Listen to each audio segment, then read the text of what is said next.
Hey, I'm going to tell you how to vote. This is just part one of a multi post series here. And part one here, I'm going to talk about four criteria upon which I tender my vote.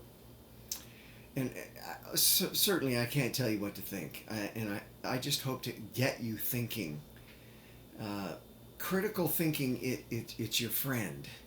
Don't leave critical thinking out of the process. If you're going to leave anything out, let it be unproven sensationalistic conspiracy theories when you go to vote. So here are four criteria for how I vote, and I'm going to have more to say next time and a few times after that.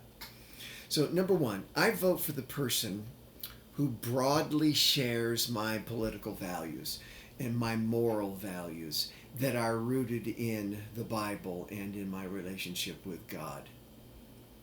Uh, and I say broadly because nobody's going to agree with me entirely, which, by the way, I just don't completely understand that at all, but nor do I agree with them entirely. So I say broadly. And there are always going to be things that I don't support in my support of a candidate. But he or she will have to hold my values for the most part.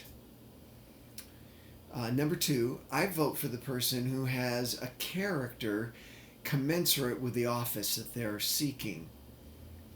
Uh, no one's perfect. But the position of the candidate is running for determines what I call the character quotient.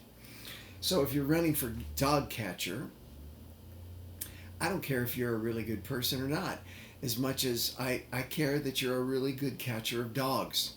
But if you're running for the biggest bully pulpit in the world, that would be the President of the United States, uh, you're going to be put in a position to make decisions with millions of lives on the line, billions really. You're going to have a working conscience and a modicum of character to get my vote.